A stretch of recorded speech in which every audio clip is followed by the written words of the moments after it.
నమస్తే, welcome to Telugu రాజ్యం. నేను మీనా. వైఎస్ జగన్మోహన్ రెడ్డి గారు పులివెందల మరియు ఒంటిమిట్ట ఈ జెడ్పీటీసీ ఉప ఎన్నికలకు సంబంధించినటువంటి ప్రెస్ మీట్లో భాగంగా కాంగ్రెస్ పార్టీని అనేక రకాల అంశాలతో ఆయన మాట్లాడుతూ ప్రధానంగా రాహుల్ గాంధీ గారితో ఎప్పటికప్పుడు హాట్ లైన్లో చంద్రబాబు గారు ఉంటారని, రేవంత్ గారు వీళ్ళందరూ ఒకటే అని ఇలా మాట్లాడి, at the same time DGP గారు ఎప్పుడైతే కాల్చి పారేస్తున్న కొడక అనే పదజాలంతో వైసీపీ శ్రేణులు అన్నాడో దానికి ఆయన నవ్వుతూ చాలా సెటిల్గా కానీ అనే పదాన్ని వాడారు. ఈ పదం ఫుల్ వైరల్గా మారి కూర్చుంది. అయితే ఓవరాల్గా ఈ ప్రెస్ మీట్కి సంబంధించి అసలు జగన్మోహన్ రెడ్డి గారు ఫర్దర్ స్టెప్ ఎలా ఉంటుందనే అంశం గురించి మనతో మాట్లాడడానికి సినీ మరియు రాజకీయ విశ్లేషకులు భరద్వాజ్ గారు ఉన్నారు. ఆయనతో మాట్లాడదాం. అంటే పోలీస్ యంత్రాంగం మీద ఆయన రొటీన్గా మాట్లాడుతున్నదే ప్రతి సందర్భంలోనూ. ఆయన టూర్స్కు వెళ్ళినప్పుడు రిస్ట్రిక్షన్స్ పెట్టడము, ఇన్ని వాహనాల కంటే ఉండకూడదు, ఇంతమంది కంటే ఎక్కువ రాకూడదు క్యాడరు, ఈ రకమైనటువంటి రూల్స్ అండ్ రెగ్యులేషన్స్ పెట్టిన సందర్భాల్లో ఆయన మాట్లాడుతూనే ఉన్నాడు ఈ మాటలన్నీ. అంటే మీరు కానివ్వండి, మేము అధికారంలోకి వచ్చాక మేము చూస్తామన్న పద్ధతిలో మాట్లాడుతూనే ఉన్నాడు. అందులో భాగంగానే కొంచెం అక్కడ ఉన్నటువంటి ఆ పోలీస్ అధికారి మాట్లాడినటువంటి మాటలు అంటే కొంచెం అన్పార్లమెంటరీ భాష వాడేశాడు ఆయన. వాడటం మీద సరే కానీ అన్నాడు ఈయన. కానీ ఎంతకాలం నడుపుతారో నడపండి, అంటే మేము అధికారంలోకి రాకపోతామా అప్పుడు చూడకపోతామా అనే సెన్స్లోనే ఆయన కామెంట్ చేశాడు. కాబట్టి అసలు ఆ మాట అనటం అవతల పోలీస్ అధికారి తప్పు. దాని గురించి ఒక సీరియస్ క్యాంపెయినింగ్ జరగాల్సి ఉంది. ఇది మేము అధికారంలోకి వస్తే అనే దానికంటే కూడా ముందు ఆయనతో ఆ మాట అన్నందుకు సారీ చెప్పించటము, ఎందుకు అలా మాట్లాడాల్సి వచ్చింది, మిమ్మల్ని మీకు ఇబ్బంది కలిగినప్పటికీ ఒక రాజ్యాంగ పదవిలో ఉన్నప్పుడు ఆ మాట మాట్లాడకూడదు ఆయన. దీన్ని ప్రజల్లో ఒక డిస్కసివ్ పాయింట్గా మార్చి ఎక్స్పోజ్ చేయాల్సినటువంటి అవసరం ఉంది. అలా కాకుండా మేము అధికారంలోకి వచ్చినప్పుడు చూసుకుంటాంలే అని ఒక మాట అనేసి వదిలేస్తే ఇబ్బంది. ఇలా వదిలిపెట్టడం వలన ఏంటంటే వాళ్ళు రోజువారీ ఇదే భాష వాడతారు. ఈసారి ఇంకొంచెం పెంచి మాట్లాడచ్చు కూడా. మాట్లాడిన ప్రతి మాటని, జరిగినటువంటి ప్రతి చర్యని సీరియస్గా ప్రజాక్షేత్రంలో ఎప్పటికప్పుడు కడిగి పారేసేటువంటి అవకాశం ఉండాలి. ఆ కార్యక్రమం రూపొందించుకోవాలి, ఆ పోరాటం జరగాలి. అంటే రోడ్డు మీద వీధి పోరాటాల ద్వారానే అధికారం సాధ్యమవుతుంది తప్ప స్టేట్మెంట్ల ద్వారా అవదు అనేటువంటిది చరిత్ర చెప్పినటువంటి సత్యం. ఆ ప్రోగ్రాం తీసుకుంటున్నట్టుగా వైసీపీ కనిపించడం లేదు. అలాగే రాహుల్ గాంధీకి సంబంధించి ఆయన మాట్లాడిన మాటలు కూడా, అంటే ఆయన ఒక చోట ఒక బ్లాస్ట్ చేశాడు, దాన్ని మీరు ఉపయోగపెట్టుకోండి. ఇక్కడ కూడా జరిగింది. ఇక్కడ కూడా మేము ఆధారాలు చెప్పలేము కానీ ఏదో జరిగింది అనేటువంటి ఒక సస్పీషియస్ స్టేట్మెంట్ ఇచ్చున్నాడు జగన్మోహన్ రెడ్డి అప్పుడు ఓటమి జరిగినప్పుడు. ఇప్పుడు మీకు ఒక లీడ్ దొరికింది, దాన్ని పట్టుకుని మీరు ప్రోబ్ చేయండి. అంటే రాహుల్ గాంధీ గారు ఆంధ్రప్రదేశ్ పేరు ఎక్కడా ప్రస్తావించలేదని ఈయన భావిస్తున్నాడు. అవునండి, ఆంధ్రప్రదేశ్ గురించి ఆయన మాట్లాడి ఉండకపోవచ్చు, ఓకే. దాన్ని ఒక లీడ్గా తీసుకుని మీరు ప్రోగ్రామ్ మొదలుపెట్టండి. మీరు ప్రతిపక్షంలో ఉన్నారు కదా, ఇప్పుడు మీరు అధికార పక్షంలో లేరు కదా, ఎందుకు మార్జిన్ ఇవ్వాలి వాళ్ళకి?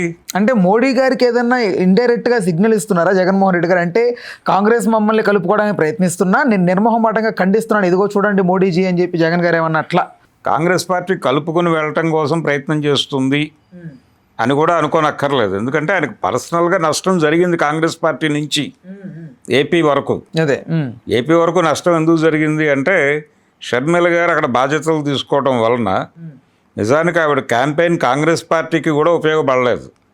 మొన్న జరిగినటువంటి అసెంబ్లీ ఎన్నికల్లో తెలుగుదేశం పార్టీకి ఓట్లు పోలైనటువంటి సందర్భంలో కొంత ప్రధానమైనటువంటి కంట్రిబ్యూషన్ కాంగ్రెస్ పార్టీ నుంచి నడిచింది.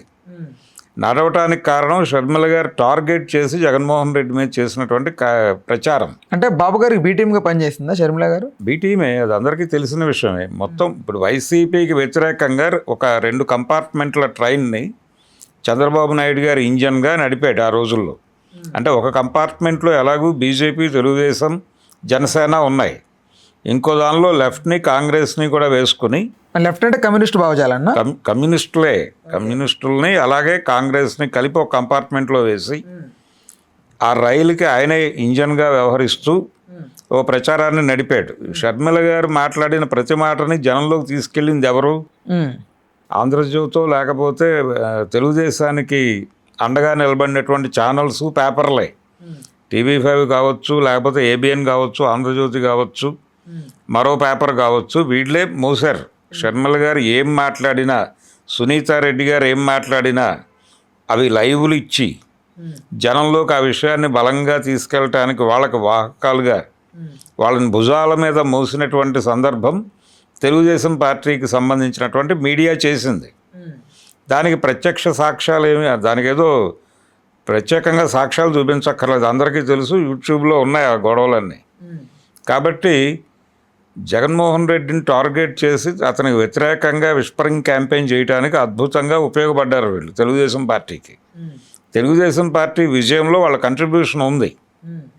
అంటే కాంగ్రెస్ కంట్రిబ్యూషన్గా చూడాలా, లేకపోతే షర్మిల గారి కంట్రిబ్యూషన్గా చూడాలా అనేది వేరే గొడవ.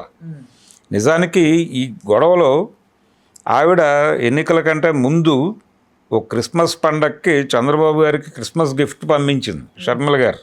ఈయన కూడా ఏదో చీర పంపిస్తే దాన్ని కూడా వ్యంగ్యంగా చేసి మాట్లాడారు. అది వేరు, అది వివాహానికి సంబంధించి వాళ్ళ అబ్బాయి పెళ్ళి, ఆ గొడవ వేరు. ఈవిడ క్రిస్మస్ గిఫ్ట్ పంపారు, అది రికార్డెడ్ ఎవిడెన్స్లు ఉన్నాయి. సరే, అది కూడా పక్కన పెట్టేస్తే ఆవిడ నిజంగానే పోనీ అన్న తనకు అన్యాయం చేశాడు, అతన్ని ఇబ్బంది పెట్టాలి అనేటువంటి కార్యక్రమంలో భాగంగా కార్యక్రమం తీసుకుంటే తీసుకోవచ్చు. కానీ ఇక్కడ కాంగ్రెస్ పార్టీకి అంతకుముందు ఉన్నటువంటి ఓట్లు కూడా తగ్గినాయి. ఏది 24 ఎన్నికల్లో వాళ్ళకున్న ఓట్ బ్యాంకు అసలే చితికిపోయి ఉంది. అది ఆ చితికిపోయినది ఏదైనా రైజ్ అవుతుంది షర్మిల వచ్చిన సందర్భంగా అనుకున్నారు. రైజ్ అవటం కాదు, అసలు అది కూడా తగ్గిపోయి నాశనం అయిపోయింది. నేరుగా కాంగ్రెస్ పార్టీకి పనిచేసినటువంటి చాలామంది, శుంకర పద్మశ్రీ లాంటి వాళ్ళు ఓపెన్గా ఆవిడ మీద చాలా విమర్శలు చేశారు. ఇప్పుడు కొత్తగా ఆ బాధ్యతలకు సంబంధించి కొత్త 2 పేర్లు ప్రతిపాదనలోకి వచ్చాయి సార్, కాంగ్రెస్ పార్టీ వర్కింగ్ ప్రెసిడెంట్గా. ఇప్పుడు కాంగ్రెస్ పార్టీ ఆంధ్రప్రదేశ్లో కాంగ్రెస్ పార్టీలో ఉన్నటువంటి వాళ్ళందరిలోనూ ఆవిడ పట్ల తీవ్రమైనటువంటి అసంతృప్తి అయితే ఉంది బలంగా. ఆవిడ వ్యవహార శైలి మీద కూడా అనేక ఆరోపణలు ఉన్నాయి. ఆరోపణలు కాదు, విమర్శలు ఉన్నాయి. ఆవిడ ఎవరిని దగ్గరికి రానివ్వరు, యాక్సెస్ ఇవ్వదు, ఈ గొడవలన్నీ ఉన్నాయి. ఆవిడ వచ్చిన తర్వాత అసలు పార్టీ చేసినటువంటి కార్యక్రమాలు ఏమిటి? ఏదైనా ఒక అంటే వీధి పోరాటాలు చేస్తే తప్ప ప్రజలు ఎవరిని పట్టించుకునే పరిస్థితిలో లేరు. ఆ పార్టీ ఏ కార్యక్రమము తీసుకోలేదు ఇప్పటిదాకా. ఇప్పుడు కూడా వ్యక్తిగతంగా కొలనుకొండ శివాజీ లాంటి వాళ్ళు రాహుల్ గాంధీ గారు ఇచ్చినటువంటి స్టేట్మెంట్ ఆధారంగా వాళ్ళు ఏదో డిస్కషన్స్ అవి పెడుతున్నారు, కానీ అది కూడా ఇండివిజువల్ హోదాలోనే జరుగుతున్నాయి, కాంగ్రెస్ పార్టీ పేరుతో కాదు. కాబట్టి దానికి కారణం కూడా ఆవిడే, షర్మిల గారే. అలా ఒక గందరగోళ వాతావరణం ఉంది అక్కడ కాంగ్రెస్ పార్టీకి సంబంధించి. ఎన్నికల్లో తన ఓటమికి కాంగ్రెస్ పార్టీ దోహదపడింది అనేటువంటి ఒక అభిప్రాయం జగన్మోహన్ రెడ్డి గారిలో ఉంది. రెండోది, ఆయన చెల్లెలు అక్కడ ఉండటం అనేది ఖచ్చితంగా ఆయనకి ఇబ్బందికరమైన అంశంగానే చూస్తున్నాడు ఆయన. అందుకని ఆయన బ్రాడ్గా వెళ్ళిపోయి కాంగ్రెస్ పార్టీ చంద్రబాబు కలగలిసి అనే మాట వాడేశాడు. అంటే రాహుల్ గాంధీ చంద్రబాబు రోజు మాట్లాడుకుంటారు ఆన్లైన్లో అన్న పద్ధతిలో వెళ్ళిపోయాడు ఆయన. అయితే రేవంత్ రెడ్డి గారిని ఎందుకు సార్ ఇన్వాల్వ్ చేశాడు ఆయన? వాళ్ళ గవర్నమెంట్ వీళ్ళంతా ఒక ఇది అంటే కొంచెం వ్యంగ్యంగా, కొంచెం ఏదో వ్యంగ్యంగానే అన్నాడు ఆయన, వ్యంగ్యంగానే అన్నాడు. కానీ అది నిజానికి అలా అనకుండా ఉండుంటే బాగుండేది అనేది నా పర్సనల్ ఒపీనియన్. అదే అదే అదే అంటే ఒక విస్తృతమైనటువంటి ఐక్య సంఘటన తీసుకోవాలి. మీరేం బీజేపీ గురించి మాట్లాడరు, కేంద్ర ప్రభుత్వం చేస్తున్నటువంటి దుర్మార్గాల గురించి మీరు మాట్లాడరు. ఆంధ్రప్రదేశ్లో ఉన్నది ఎన్డీఏ ప్రభుత్వం. ఎన్డీఏ ప్రభుత్వంలో కేవలం తెలుగుదేశం పార్టీ గురించి మాత్రమే, తెలుగుదేశం పార్టీ మీద మాత్రమే మాట్లాడతారు. అడపాదడపా జనసేనని, పవన్ కళ్యాణ్ని టార్గెట్ చేస్తారు. బీజేపీని ఎందుకు టార్గెట్ చేయరు? కేంద్ర ప్రభుత్వం చేస్తున్నటువంటి అనేక దుర్మార్గాల మీద ఎందుకు మాట్లాడరు? అంటే బీజేపీ ఇంపార్టెన్స్ ఆంధ్రప్రదేశ్లో పెద్దగా లేదనా, ఓటింగ్ తక్కువ లేదు అనేది కాదండి. అక్కడ ఆంధ్రప్రదేశ్ రాజకీయాలని శాసిస్తోందే భారతీయ జనతా పార్టీ. వాళ్ళకి అక్కడ ఉన్నటువంటి ఓటు శాతం తక్కువ, కానీ Andhra Pradesh controlled by Bharatiya Janata party. కాబట్టి మీరు సీరియస్గా సెంట్రల్ గవర్నమెంట్ మీద, భారతీయ జనతా పార్టీ మీద దృష్టి పెట్టి మాట్లాడాల్సినటువంటి సందర్భం ఖచ్చితంగా ఉంది. కానీ ఆయన చాలా కేటగారికల్గా వెళ్తున్నాడు. అంటే ఎన్డీఏతో కయ్యం పెట్టుకోవడానికి ఆయన సిద్ధంగా లేడు అనేది స్పష్టం. అంటే చాలా విషయాల్లో. ఇప్పుడు ఉదాహరణకి ఆపరేషన్ కగార్ మీద ఒక ప్రకటన ఇవ్వాలి అని అడిగితే వాళ్ళు ఇవ్వటానికి సంశయించినటువంటి పరిస్థితి ఉంది జగన్మోహన్ రెడ్డి గారి వైపు నుంచి. ఎందుకు ఉంది అంటే వాళ్ళు పద్ధతి సిద్ధాంతం చెప్పారు, అది పక్క రాష్ట్రాల్లో జరిగే విషయాల గురించి మాట్లాడకూడదని మేము ఒక విధానం తీసుకున్నాము అని. చనిపోయిన వాళ్ళు ఆ రాష్ట్రానికి చెందిన వాళ్ళే, అది కేశవరావు గారు కావచ్చు లేకపోతే సుధాకర్ కావచ్చు, అక్కడ నుంచి అక్కడ వ్యక్తులనే చంపారు. అక్కడ దాని గురించి రియాక్ట్ అవ్వాల్సినటువంటి అవసరం ఉంది. వాళ్ళ ప్రజెన్స్ ఉంది ఆ రాష్ట్రంలో బలంగా. కాబట్టి మాట్లాడటం తప్పేం కాదు, కానీ మాట్లాడలేదు, వాంటెడ్గానే మాట్లాడలేదు. వాంటెడ్గా మాట్లాడకపోవడానికి కారణం ఏంటంటే నేరుగా ఎన్డీఏతో కయ్యం పెట్టుకోవడానికి సిద్ధంగా లేడు ఆయన అనేటువంటిది ఇండికేషన్. ఇప్పుడు నిన్న రాహుల్ గాంధీ గురించి మాట్లాడకుండా, అంటే ఈ ఎన్నికల వ్యవహారం దాన్ని వాడుకుని ఉంటే బాగుండేది. అంటే నేను గతంలోనే అన్నాను ఏదో జరిగింది, ఆధారాలు లేవు అని అన్నాను. కానీ ఇప్పుడు ఏదో ఒక ఆధారం కనిపిస్తోంది అక్కడ. నేను రాహుల్ గాంధీతో రాజకీయమైనటువంటి మైత్రి లేకపోయినప్పటికీ నేను ఆ పార్టీతో డెఫరై బయటకు వచ్చాను. ఆ పార్టీతో లింకులో లేను, కానీ ఆయన ఒక మంట రాజేశాడు. నేను ఈ వెలుగులో ఇక్కడ జరిగినటువంటి 24లో జరిగినటువంటి ఎన్నికలను కూడా సమీక్షించాలని అనుకుంటున్నాను. అందుకని మేము కూడా ఒక 4-5 నియోజకవర్గాల్లో ఇదే పద్ధతిలో వెరిఫికేషన్ పెడతాము అని ఉంటే బెటర్గా ఉండేది కదా. డెఫినెట్గా ఆ కార్యక్రమంలోకి దిగి ఉంటే. అయితే ఆ సందర్భంగా ఈ మాట కూడా అనొచ్చు, గత 24 ఎన్నికల్లో మా ఓటమికి సహకరించినటువంటి అనేక ఫ్యాక్టర్లలో కాంగ్రెస్ పార్టీ పాత్ర కూడా ఉందని నేను బలంగా నమ్ముతున్నానని కూడా అనొచ్చు. ఆ పార్టీకి రాష్ట్ర నాయకత్వం వహించినటువంటి మా చెల్లెల్ని, అలాగే ఇద్దరిని, సునీతారెడ్డి గారిని అలాగే షర్మిలారెడ్డిని మోసింది తెలుగుదేశం మీడియా అని కూడా మాట్లాడచ్చు ఓపెన్గా, తప్పేం లేదు. కానీ రాహుల్ గాంధీ ఓపెన్ చేసినటువంటి విషయాన్ని వాడుకోవాలి కదా పొలిటికల్గా. ఓ పొలిటీషియన్ చేయవలసిన పని అది. అది మానేసి కొంచెం సెటైరికల్గా వేగ్గా ఏదో మాట్లాడేసి ప్రకటనలకు పరిమితం అయిపోతే పనులు అవ్వవు. డెఫినెట్గా వీధి పోరాటాలకు దిగాలి. రోజువారీ ఏదో ఒక ఇష్యూ మీద ప్రభుత్వాన్ని నిలదీయాల్సినటువంటి అవసరం ఉంది. సూపర్ 6 అమలు జరగటం లేదు అన్నారు, దాని మీద ధర్నా కార్యక్రమం పెట్టండి. మహిళలకి ఫ్రీ బస్ ఇస్తానన్నాడు ఆయన, ఎందుకు తాత్సారం చేస్తున్నారు అని చెప్పి ఆ పార్టీ కార్యాలయాల దగ్గర ధర్నా కార్యక్రమం పెట్టండి, తప్పేముంది దానిలో. మీరు ఎన్నికల్లో చెప్పారు, మేము ఓట్లు వేసాం. అంటే చంద్రబాబు గారికి సంబంధించి మాట్లాడుతూ కూడా ఒక చురుక పేల్చారు ఆయన. మహా అయితే ఇది లాస్ట్ చివరి ఎలక్షను, ఇవన్నీ మాట్లాడితే అవ్వవు. అదే సార్, ఆయన మాట్లాడితే చివరి ఎన్నికలు అవ్వవు, మీరు కార్యక్రమంలోకి దిగితే అవుతాయి. ఆయనకి చివరి ఎన్నికలుగా మార్చడానికి మీరు ఏం చేశారు అనేది జనం చూస్తారు.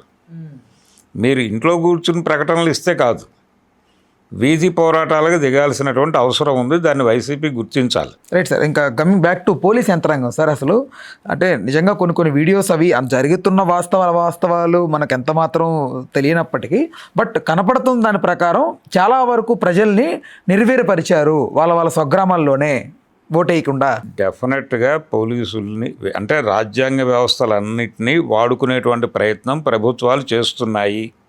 దానిలో ఎవరూ మొహమాట పడాల్సినటువంటి అవసరం లేదు. గత అసెంబ్లీ ఎన్నికల్లో కూడా ఇదే జరిగిందంటే అప్పుడు వైసీపీ చేసింది అని కాదు. అంటే ఈ ఆపరేషన్ మొత్తం కూడా సెంట్రల్ గవర్నమెంట్ నుంచి నడిచింది అప్పుడు. ఇప్పుడు ఎన్డీఏ గవర్నమెంటే స్ట్రైట్ అవే ఉంది అక్కడ. కాబట్టి వాళ్ళకి పెద్ద విచిత్రమైన విషయం ఏం కాదు. వాళ్ళ యంత్రాంగాన్ని వాళ్ళకు అనుకూలంగా వాడుకున్నారనేది చాలా స్పష్టంగా కనిపిస్తున్న వ్యవహారమే. అలాగే వాళ్ళ మాటల్లో కూడా కనిపిస్తోంది. అది ఎవరో విమర్శించడం కాదు, స్ట్రైట్ అవే డీజీపీ గారి మాటల్లోనే కనిపిస్తోంది ఆ ధోరణి. అంటే ఆ స్థాయి భాష మాట్లాడారు ఆయన అంటేనే ఆయన ఏ మేరకు చొరవ తీసుకున్నాడు ఆ ఎన్నికల నిర్వహణకు సంబంధించి అనేది అర్థమవుతుంది. అందుకని దాన్ని ఎక్స్పోజ్ చేయాలి కదా, జనంలోకి వెళ్ళారని నా గొడవ. మీరు ఎక్స్పోజ్ చేయండి, మీరు ఏదో ప్రెస్ మీట్ పెట్టి మాట్లాడటం కాదు, దాన్ని ఎక్స్పోజ్ చేస్తూ ఒక కార్యక్రమం తీసుకోండి. మీకు పార్టీ యంత్రాంగం ఉంది, మీ క్యాడర్ ఉంది, మీ క్యాడర్ని ఎందుకు అలా వదిలేస్తున్నారు? వాళ్ళకు ఒక యాక్టివిటీ ఇచ్చి రోడ్ల మీదకి పంపించండి. జరగాలి కదా పని. కలెక్టర్ ఆఫీసుల దగ్గర ధర్నాలు చేయటం ఒక సాంప్రదాయ ఉద్యమ కార్యక్రమాలు ఉన్నాయి కదా, అవి చేయండి. అవి జరగనివ్వరు అంటే దాన్ని ఎక్స్పోజ్ చేయండి. రోజువారీ గవర్నమెంట్ని ఎక్స్పోజ్ చేయటమే కదా మీరు చేయవలసిన పని. ఆ ఎక్స్పోజ్ చేయటం అనేది ఎంత బలంగా చేస్తారో, ప్రకటనలు ఇవ్వటం, ఆ ప్రకటనల మీద డిస్కషన్లు పెట్టడం, దీనివలన ఉపయోగాలు ఉండవు. కాదు సార్, ఇప్పుడు ఒక గవర్నమెంట్ ఫామ్ అయితే మహా అయితే దాని టెన్యూర్ ఒక 5 సంవత్సరాలు. కానీ పోలీసులు ఎప్పటి నుంచో కష్టపడి స్టెప్ బై స్టెప్ నేర్చుకుంటూ, స్టెప్ బై స్టెప్ అన్నిటికీ పాస్ అవుతూ ఒక ఉద్యోగం తెచ్చుకున్న తర్వాత వాళ్ళు జ్యుడిషియరీకి ఒక కట్టుదిట్టంగా వాళ్ళు దానికి ఉండి చేయాలి కదా, వాళ్ళ కర్తవ్యం అనేది. ఉండదండి. ప్రభుత్వం అనేది ఏర్పడిన తర్వాత ప్రభుత్వం 5 ఏళ్ళు ఉంటుందా 2 ఏళ్ళు ఉంటుందా అనే గొడవ కాదు. ఏ నిర్ణయం అయినా తీసుకునేటువంటి అధికారం దానికి ఉంటుంది. కాబట్టి తన మాట వినని వ్యక్తిని ఏదైనా చేసేటువంటి అవకాశం ఉంది. అంటే స్టేట్ సర్వీసెస్ నుంచి మేము టెర్మినేట్ చేస్తున్నామని కూడా చెప్పచ్చు, చెప్పిన సందర్భాలు ఉన్నాయి. అందుకని వాళ్ళు ఎప్పుడైనా సరే కొత్తగా ఒక ప్రభుత్వం ఏర్పడితే తనకు అనుకూలమైనటువంటి వాళ్ళందరినీ తీసుకొచ్చి బాసులుగా పెట్టుకోవడం అనేది మనం చూస్తూనే ఉన్నాం. ప్రతి చోట జరుగుతుంది. ఇప్పుడు కేంద్రంలో ఎన్డీఏ గవర్నమెంట్ నడుస్తోంది, రేపు యూపీఏ గవర్నమెంట్ వచ్చింది అనుకుందాం. యూపీఏ లేదు ఇప్పుడు. ఇండియా కూటమో మరో కూటమో అధికారంలోకి వస్తే వాళ్ళకు అనుకూలమైనటువంటి నెట్వర్క్ను వాళ్ళు ఏర్పాటు చేసుకుంటారు. ఏపీలో రేపు పొద్దున వైఎస్ఆర్సీపీ వస్తే రేపు మేము చూసుకుంటాం అంటున్నారు కదా ఆయన, అదే పద్ధతిలో వీళ్ళు కూడా మొత్తం మారుస్తారు సెటప్ని, నెట్వర్క్ మారుతుంది. తెలంగాణలో మారింది, మనం చూసాం. తెలంగాణలో బీఆర్ఎస్ నుంచి కాంగ్రెస్కి ట్రాన్స్ఫర్ అయిన తర్వాత నెట్వర్క్ మారింది కదా. ఈ భయాలు ఉంటాయిగా వాళ్ళల్లో. అందుకని సరెండర్ అయ్యే బాసులు ఉంటారు, ఆల్రెడీ వాళ్ళతో నడుస్తున్నటువంటి వాళ్ళు ఉంటారు. ఒక్కొక్కసారి ముందే కూసి దెబ్బతినేటువంటి అధికారులు కూడా అనేక మంది ఉన్నారు. ఇది నడుస్తుంది. అంటే ప్రభుత్వంలో ఎవరుంటే వాళ్ళకు అనుకూలంగా వ్యవహరించడం అనేది ఒక ప్రోగ్రామ్గా మారిపోయింది. వాళ్ళకంటూ అంటే కాన్స్టిట్యూషనల్గా మనం దానికే బైండ్ ఓవర్ అయి ఉండాలి, ప్రభుత్వం చెప్పినటువంటి నిర్ణయాన్ని కాదనేటువంటి హక్కు మనకుంది, ఫైట్ చేద్దాం అనుకునేటువంటి అధికారుల శాతం క్రమంగా తగ్గిపోతూ వస్తుంది. ఆ తగ్గిపోతుంది అనటానికి జరుగుతున్నటువంటి సంఘటనలే ఉదాహరణలు. దీన్ని ప్రజల్లోకి తీసుకెళ్ళి ఎక్స్పోజ్ చేయాలి రోజువారీ. ఆ ఎక్స్పోజ్ చేయటం ద్వారా మీరు సక్సెస్ సాధిస్తారు. అది జరగటం లేదు కాబట్టి వాళ్ళు రోజు అదే చేస్తున్నారు. రైట్, అది ప్రాబ్లం. అందుకని వైఎస్ఆర్సీపీ ఒక ప్రోగ్రాం తీసుకోవాలి. అంటే ఈ గెలుపు రిగ్గింగు అనేసి ఈ ఒంటిమిట్ట లేకపోతే పులివెందుల ఇదంతా వాళ్ళు చాలా ఓవర్ యాక్షన్ చేస్తారు. ఈ ఓవర్ యాక్షన్ ఎక్స్పోజ్ చేయడంతో పాటు అక్కడ నడిచినటువంటి డీజీపీ గారి ప్రకటనలు కావచ్చు, అలాగే వీళ్ళు చెప్తున్నటువంటి రిగ్గింగ్ కావచ్చు, దీన్ని సాధికారికంగా సాక్ష్యాధారాలతో ప్రూవ్ చేయడానికి ఒక మార్గం చూపించాడు ఆయన. ఆ మార్గాన్ని మీరు అడాప్ట్ చేసుకుని రోడ్డు మీదగా దిగండి, దిగి ఎక్స్పోజ్ చేయండి ఏం జరిగింది అనేది. దాంతోపాటు 24 ఎన్నికల్లో 4-5 నియోజకవర్గాలు స్పెసిఫిక్గా మీరు గ్యారంటీగా గెలుస్తామనుకున్నటువంటి నియోజకవర్గాలు ఓడిపోయిన ఉన్నాయి కదా, ఆ నియోజకవర్గాల్లో శాంపుల్ సర్వేలు చేయండి. తప్పేమీ లేదు కదా ఒక ఎఫర్ట్ పెట్టడంలో. ఆ పని జరగాలి. రైట్, ఇప్పుడు ఇక్కడ కూడా ఎలక్షన్ కమిషన్ విఫలమైంది అనుకుంటున్నారా మీరు? ఇక్కడ జరిగిన ఈ జెడ్పీటీసీ దీంట్లో కూడా ఎక్కడైనా కంట్రోల్లోకి తీసుకుని చేయొచ్చు. విఫలమైంది అనుకుంటున్నారా? విఫలం అయింది అనేది కనిపిస్తూనే ఉంది కదా.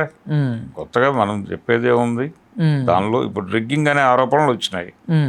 రాగానే నిజానికి ఈసీ వాళ్ళని పిలిచి మాట్లాడాలి కదా. మీరు బయట మాట్లాడకండి, ఏదైనా ఉంటే రండి చూసుకుందాం. అంటే అసలు వెబ్సైట్లే ప్రాపర్గా మెయింటైన్ చేయనటువంటి ఒక గందరగోళ పరిస్థితి గురించి కూడా ప్రపంచం మాట్లాడుకుంటోంది ఈసీ గురించి. అంటే ప్రభుత్వాలని భయపెట్టినటువంటి ఈసీ ఒక దశలో ఇప్పుడు ఈసీ సరెండర్ అయిపోయి నడుస్తోంది, నిజమా కాదా అని జనం మాట్లాడుకుంటున్నారు. ఈ కండిషన్కి వచ్చేసింది పరిస్థితి. కాబట్టి ఆ ఏరియాలో అక్కడ వీక్గా ఉంది కాబట్టి అక్కడ ఫైట్ ఓపెన్ చేయాలి వెంటనే. ఆ ఓపెన్ చేయకపోతే మళ్ళీ జనం మర్చిపోతారు, స్మృతి పథంలోంచి వెళ్ళిపోతుంది. రైట్. రైట్. అయితే జగన్మోహన్ రెడ్డి గారు కానీ అన్నారు కదా సార్. సో అది ఆ పదం అసలు ఎంత ఎలివేట్ అవుతోందంటే జగన్మోహన్ రెడ్డి గారు ఏంటి నెక్స్ట్ ఏం చేయబోతారు, వీళ్ళందరినీ వ్యానిష్ ఏంటి అసలు? ఏమీ లేదండి, జనాలు అది చూసేవాళ్ళు చూస్తున్నారు తప్ప కానీ అని అనటంలో పెద్ద ప్రభావం ఏమిటి? ఆయన రోజువారీ మాట్లాడుతున్నది మేము అధికారంలోకి వస్తే మిమ్మల్ని చూస్తాం, మీరు కానివ్వండి, మీరు ఏం చేస్తారో చేసుకోండి 4 రోజులు, రేపు అధికారంలోకి మేమే అధికారంలోకి రాబోతున్నాం అని చెప్తున్నారు. కానీ అధికారంలోకి రావడానికి మీరు చేస్తున్న కార్యక్రమాలు ఏమిటి అనేది కూడా చూడాలిగా. అది కనిపించటం లేదు అనేది నా అభిప్రాయం.